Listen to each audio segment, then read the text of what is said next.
Magandang araw mga ka-Wonder, welcome back sa ating YouTube channel, Wonder Vlogcaster po. Eto na mga ka-Wonder, kumikilos na ang taong bayan. Sabi ko nga may lilitaw at may lilitaw, may sasagot at may sasagot. May magsasalita na boses dyan. Hindi lang isang boses dahil ito'y boses ng tao. Alam natin, the voice of the people is the voice of God. Vox populi, vox Dei. How can God speak nowadays? He speaks through nature, through surroundings, environments, mga circumstances, catastrophes, and sa tao. So, kumikilos ngayon, actually, nung isang araw ko pa narinig to, itong sinasabing People's Court. Pero bago yan, mga ka-Wonder, hiniling natin, na suportahan natin ang ating YouTube channel. Please subscribe. Meron pong bell icon dyan sa baba. Pag-click nyo po dyan, lalabas yung all. Piliin nyo po yung all. Maraming po salamat mga ka-Wonder. So yun narinig na natin itong People's Court nung isang araw pa. But I had to confirm that day, kung ito'y legit.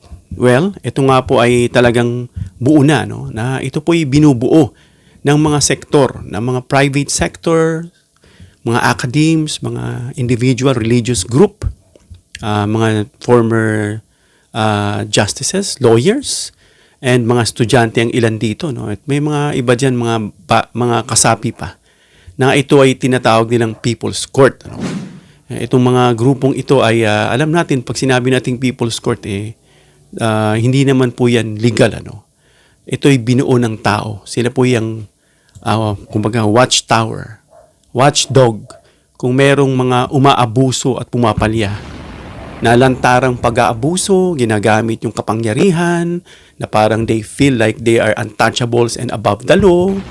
Well, sabihin nga natin may pangil ang batas. Pero kung ito po'y binubungi at hindi ini-implement, meron pang isang pangil na sasakmal sa inyo. Kaya itong binuo nga, hindi itong isang official na korte, dahil wala naman ito sa Philippine Constitution, mga ka-Wonder, Ibig sabihin, ito'y, pag sabihin natin, wala itong kapangyarihan dyan sa legal court o sa talagang formal na korte na humatol at magpalitan ng desisyon dahil isa lamang itong symbolic or moral forum. Nagtipon-tipon ng mga tao at nag-uusap at tinitignan yung mga iniluklok sa posisyon na titignan nila kung paano mag-behave ang mga ito. Dahil ang ilan dyan, sakit ng ulo na, at talagang nabubusit na ang taong bayan sa kanila. Kaya ito bumuo na. Ito yung hindi naman ito again legal or talagang sinasabing formal platform. Pero ito'y platform para sa opinion at pagsusuri ng publiko, At hindi ito para magpatupad ng batas. Ito'y panawagan mga ka-Wonder na binuo alam natin, Dahil karaniwang lumalabas yung mga ganitong ideya o mga forum o pagbuo kapag nakakikita ng perception ng injustice. Nawawala yung katarungan, Kaya tinan mo yung sa Amerika, yung kay Marudo ba yan? Dinukot sila ng Amerika. Wala sila nagawa dahil nakikita yung abuso, Kaya there will be voices, people. Huwag na nating hayaan makialam pa ibang bansa, Gaya nga ng classic example dyan kay Marudo. Dinukot siya. Wala sila nagawa. Bakit? Kasi ang sigaw ng tao kalayaan at laban sa mga pang-aabuso, pagdidiktador, pagmamanipula. Ayaw ng tao yan. Kaya pag nakikita na yan, sobra na, sabi nga ni Atty. Falsis sa term niya, this is too much. Na kapag nakita na yung mga perception ng injustice dyan, kumikilos na ang taong bayan. At bukod dyan, may kawalan ng tiwala na sa institusyon. Ano ba yung mga institusyon na nai-involve dyan? Na tinitignan nilang nagdududa na sila, Nagiging parang, ewan mo kung anong klaseng, na yan. Kung anong klaseng institusyon na yan. Parang, hindi na talaga umaayon sa batas. Parang sa tao na naglilingkod. At may paniniwala rin na hindi naririnig ang boses ng publiko. Especially sa impeachment, mga ka-Wonder, Ano ba ang boses ng publiko? Ang boses natin ay marinig ang boses ni Sara Duterte ng kanyang mga legal counsel na ipaliwanag kung paano nagastos yung mga pondo ng bayan. Again, hindi lang ito 112. Hindi lang ito 625. Ang pinag-uusapan dito ay, ayon nga kay Attorney Falsis, ay 8 billion. Ganun po kalaki. Alam mo kung gaano kalaki ang 8 billion? Siguro itong kwarto na to, kaya nitong lagpasan ng, o mapuno. Mapuno. As if mapuno. Isiksik mo, baka kulang pa itong kwarto na to. Malaki-laki itong studio natin dito, mga ka-wonder, no? Ito pong studio na to, isang parte ng aming lugar dito na ginawa ko siyang studio. Malaki-laki siya. Pero I think lalagpas pa yung 8 billion dyan. Grabe. Ganun kalaki ang pinapanagot sa kanya. No? Yan pa ay mula pa siya ng mayor pa lang. Hanggang sa naupo na yung tatay niya. At nung naging vice president siya, naging VP siya at naging secretary ng DepEd. So napakalaki niyan, mga ka-wonder. At itong People's Court nga ay nagiging worried, no? Na ito'y paraan, mga ka-wonder, ng collective expression ng bawat sangay, bawat individual, bawat sektor. No, ito'y lugar nila na kung saan ilalatag nila yung mga ebidensya na nakikita nila. Pag-usapan natin, itong mga to parang sobra na eh. Itong grupo na to, itong sa Senado, sa Kongreso, itong sa Supreme Court, dapat dyan ganito. Ano dapat natin gawin? Kasi ganito na eh, hindi na sila sumusunod sa pamantayan. Sinusunod na lang nila yung sarili nila. Meron bang mga bagay dyan na hindi natin alam? Malamang meron, mga ganun, palitan ng kuro-kuro. Ito ang dapat natin gawin. So ganun ang mga nagiging perception dyan. So isang uri ito ng public accountability mechanism, no? Isa itong moral na, hindi na legal kasi mukhang sa tingin nila hindi gumagana ang justice system. Hindi pinapatupad ang constitutional law. Hindi pinapakita yung sinasabing law talaga na no one is above. No, kaya ang issue rito, mga ka-wonder, is moral na. Hindi legal, hindi na rin political. Dahil alam natin ang impeachment is about political and with legal concept, no? Pero pagdating dito sa People's Court, ito po ay ang usapin ay moral na. Kaya nga sinasabi rito, hindi lang dapat tinitignan ng mga maestrado, ng mga nasa posisyon diyan ang konstitusyon, no? Tignan nyo rin yung demokrasya. Dahil may mga tao na nagluklok sa inyo para gampanan ninyo at pagsilbihan nyo sila at ipagtanggol nyo sila. Kaya gusto nilang marinig namin kung paano ginastos yung confidential funds. At inaantay at tinitignan ng mga taong bayan yan.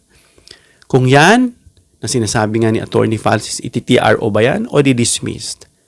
Despite of everything that the House of Representatives exhausted, followed what the Supreme Court has instructed to them, and then they obeyed book by book, notebook by notebook, whatever you call that, and still, sabi nagkamali whatsoever, hindi po pwedeng ganun. Kasi nga sabi ni Attorney Falsis, that is too much.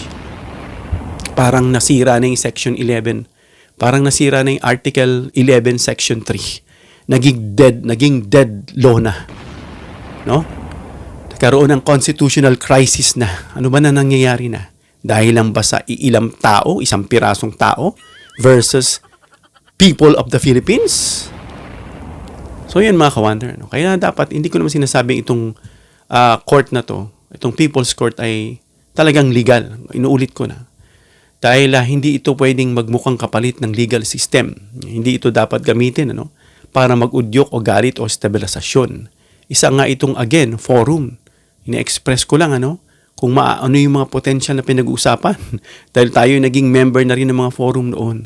At alam natin yung galit ng tao, frustrations at yung mga thoughts nila na gusto nilang i-voice out dahil sobra na. Hindi na makatao, no? Hindi din ito ginagamit para magkaroon ng destabilisasyon, In fact, this is pro-government, pro-administration. And this is one way to help, no? At not to destabilize kung ano yung dapat na pakinggan nyo itong boses ng tao na nagsasalita. Kaya mahalaga rito, mga ka-wonder, na itong ang desisyon ng Supreme Court of the Philippines ay nanatiling binding sa batas. Alam natin, dahil when it comes to legalities, dahil sila itong judiciary, branch of government, they are to interpret, mag-review, at Hindi natin sinasabing ito'y kapalit. Itong mga sinasabing people's court, ano? So anumang pagtutol na dapat na nasa loob pa rin na legal o demokratikong proseso ay dumadaan dapat sa korte. No? Pero again, may pag-uusap dito, moral versus legal. Alam na natin yung legal ngayon na pinapairal, parang hindi satisfied ang taong bayan. To be honest, real talk, wag na tayo magbabyhan. Hindi nila nagustuhan yung mga nangyayari ngayon dahil parang something fishy. So when it comes to legal, sa korte, alam na natin ng Supreme Court, Senado, etc. ay may final say. No? Sila yung may final say dahil sila yung iniluklok. Sila yung mga institusyon. No? Unlike dito sa public forum na ito po'y binuulang ng mga sektor, mga individual. No? Kaya may proseso, may rules at evidence na ginagamitan dyan mga technicalities, legalities. No? Pero when it comes to public opinion, ay ang pinag-uusapan natin dyan mga kawander ay moral. No, dito pumapasok na yung sinasabi nating People's Court. Dahil ang layunin nito, then again, mga kawander, to stress out na hindi ito legal, hindi ito kapalit ng korte, ito ay isang moral forum ng mga taong collective ideas na naglalabas ng mga hinaing, opinion, na nakikita nila na parang wala ng injustice na, yung perception of injustice na. No? So, ang layunin nito ay ipakita kung paano hinuhusgahan ng publiko. Ito ng mga tao, morally, ang pangyayari. Kasi ang tayo bilang tao as a whole, hindi lang tayo nakaluklok sa legalities.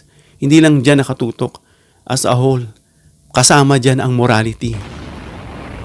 No, layunin nito na yun nga, paghuhusga ng publiko sa mga nangyayari. Ito yung kanilang nakikita.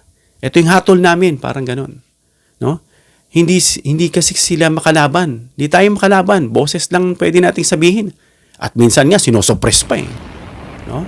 Hindi na pumapayag ang tao ngayon. Suppress mo, ay kikilos yan. Lalapit yan sa ibang institusyon na kung saan yung boses nila ay maging pakinggan, mapagtibay. At hindi lang yung laging pag nagsalita, agad i-oppress o sisusuppress. No? Hindi na uuso yan ngayon. Dahil alam natin ang bawat isa ay may dignidad, may karapatan, lalo na kung ito'y nayuyurakan. So, magkaiba yung arena. Alam natin, yung arena dyan, sa korte, sa Senado, sa Kongreso, sa yung executive, judicial, tsaka legislative, iba yan. At iba naman tong arena ng People's Forum, na this is more of moral, no? Sakaling magdesisyon ng SC na kontra sa inaasahan nga ng tao, ito na yung sinasabi, mga kawander, na nabubuo. Na if ever nakita rin dyan sa Senado, o napunta dyan sa Senado, at nakita na ang timbang-timbang, ang lakas-lakas ng ebidensya, at talagang halatang-halata, still, ibinasura, o kunyari naman, sa side ni Sara Duterte, halatang-halatang walang ebidensya, and still, in-impeach, magsasalita pa rin ng taong bayan. Pero then again, nagbabantay ang tao, tinitimbang ang lumalabas sa bibig, yung mga ebidensyang pinipresenta, yung sinasabing subpoena ducis tecum, at saka subpoena testificandum, nakikialam yung mga tao dyan. Yung mga taong ordinary lang, nakakaintindi na rin. Hindi naman yung to the point na legality na technicalities alam na alam nila. But somehow, using their rationality, they can still understand. They can read between the lines, ika nga. So yan, mga kawander, malakas ang ebidensya sa tingin nila. No? Pero ang naging ruling ng Supreme Court, iba. Yan, anong gagawin? Ano ang tamang gawin? Yan yung boses ng tao Dahil sa legal na paraan, alam natin mga kawander, maglalabas ng mga legal analysis. No? Idadisect, kumbaga sa medicine. Dinadisect yung katawan. Sinusuri kung ano yung cause ng death, o ng cause ng problem, ng disease, o ng sickness. No? Gumagamit din ng freedom of expression. Ito ay responsableng pamamaraan. Gaya natin, tayo ay nabibilong sa mga people, sa People's Forum, sa boses ng mamamayan. Gumagamit tayo ng freedom of expression. And yet again, we still observe kasi may mga limit. No? At yan po ginagawa natin dito sa ating channel. Kaya nga kung napapansin yung mga kawander, hindi tayo nagmumumura. No? Kasi hindi natin kaya yon. Hindi kung yung iba kasi naaaliw sa palamura, pinagmumura yung ganito. Minsan wala na sa lugar. Minsan kung ano na lang sinasabi para lang makaaliw, no? Hindi, tayo dito for the truth. And then secondary na lang yung maaliw kayo sa akin kung maaliw kayo, no? Kaya hindi tayo nagmumura dyan. Ginagamit natin yung platform natin bilang boses, no? At isa dyan, of course, yung mga taong bayan, itong forum na ito ay maghihintay ng susunod na constitutional remedies kung mayroon. At gaya nga na nabanggit ni Attorney Palsis, no? Na since impeachable official itong mga taga-Korte Suprema, itong mga nasa position, malas lang, hindi kasi impeachable itong mga senador, but there are still proper way to make them accountable sa kanilang mga maling ginagawa. At hindi ito pong itong forum na ito ay hindi ito pananakot. Hindi ito pananakot. Pero then again, yung people's power dyan sa EDSA, isa yung halimbawa ng kapangyarihan ng tao na kaya nitong magpatalsik ng mga abusado nang wala na sa lugar. No, at hindi ito paglabag sa batas. No, at hindi ito pangpapahina sa institusyon ng walang basihan. May basihan nakikita nila na may perception na ng injustice. So kung may pananagutan ba ang Korte Suprema, yan ang mga tanong.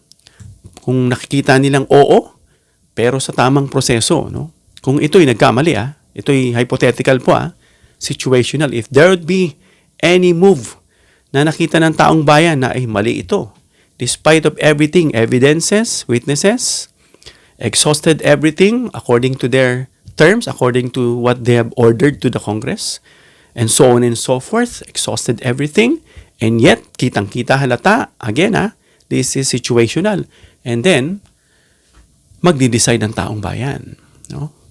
Hindi ko sinasabing violente, no? Pero may tamang venue. Kagaya nito, maaaring ma-impeach kung may culpable violation of the Constitution itong mga Korte Suprema. Gaya nga nitong yung mga Chief Justice dyan na impeach na. Yan po yung mga classic example. Pero hindi dahil sa hindi nagugustuhan ang desisyon, mga ka-wonder, na pumabor lang na kahit hindi naman constitutional, basta ito lang gusto namin, mali naman yun. Basta kung nakakita na nila na ito ay may perception na ng injustice. When we say perception of injustice, everything that they watch, they observe, may mga tatalino kasi may mga justices na member to academy, na nakita nila this is according to the Constitution, and yet, parang it doesn't come out that way. So, yan yung sinasabi rito. So, yan, sinasabi natin, hindi lang itong mga emosyon. Lagi itong may basihan na legal pa rin. No? Yun ang sinasabi natin, mga ka-wonder. Itong sinasabi natin noon na magkikilos at may kikilos, taong bayan, tayong mga taong bayan, hindi para magbuo ng destabilisasyon, kundi dahil sa nakikita natin may perception of injustice. Nakikita natin na parang may abuso na. Minsan parang sinasabi nga ni Attorney Palsis, yung Article 11, Section 3, ay parang may tuturing itong dead law. Kung mangyari yun, na sinasabing exhausted everything, na wala, there's no way. Sabi niya nga, there's no way not to let this impeachment trial to go on. No? That would be too much kung ang decision is i-impeach o i-dismiss. Sabi niya nga I have this feeling, in my own, if I will rephrase it, na parang ang dating I have this feeling that the Supreme Court would dismiss the case. They won't perhaps issue a TRO, but they would dismiss. Yan ang tinasabi natin, mga ka-wonder. So, yan ang ating pong subaybayan ngayon, itong People's Court at yung mga kaganapan dyan na babantayan at babantayan natin. Dahil ang concern natin ay ang bansa, hindi ang iisang tao lang. Hindi tayo paiikot sa isang tao. May batas tayong sinusunod. Otherwise, kung hindi natin susundin yan, para tayong mga savages. Tayo ay may batas na susundin. That is why no one is above the law. No? Ang Constitution ay binuo para sa tao. Para maging in order tayo. Maging maayos at mabubuting mamamayan tayo. Hanggang dito lang tayo, mga ka-wonder. Comment down below your opinion para mabasa natin at mareaksyonan. Please give me a thumbs up if you like this video para ma-share ni YouTube sa iba pang viewers. Please share this video para malaman nila itong pinag-usapan natin about People's Forum na binuo. And please subscribe, hit the notification bell icon, and choose all bilang suporta sa aming mga content creators. Hanggang sa muli, mga ka-wonder. God bless.